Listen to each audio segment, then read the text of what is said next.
আর কি ট্রেনের সকাল হয়ে গেল, সকাল না হতে হতে ব্রেকফাস্ট সবাই শুরু করে দিল খাওয়া। আর ব্রেকফাস্টে কী ছিল? ব্রেকফাস্টে ছিল উপমা। উপমাটাও দারুণ টেস্টি ছিল, আমি তো খেয়ে নিয়েছিলাম, সবার কিন্তু খেয়ে পেট ভরে গেছিলো।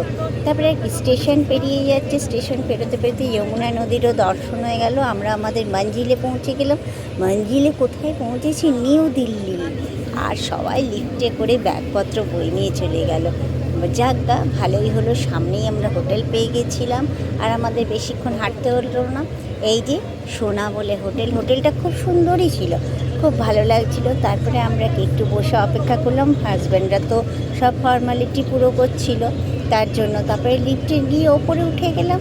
ওপরে গিয়ে দেখলাম আমাদের 3টে ফ্যামিলি, তিনটে রুম পেয়ে গেলাম। রুমগুলো বেশ ভালো ছিল, মোটামুটি কাজ চালিয়ে নেবো 2 দিন সেরকম রুম পেয়েছিলাম। যাই হোক, বাথরুমটাও বেশ বড় ছিল। বাথরুম তো আগে দেখতেই হবে, তারপরে আর কি পরের ভিডিওর জন্য আমাদেরকে তো অপেক্ষা করতে হবে সব বন্ধুদের।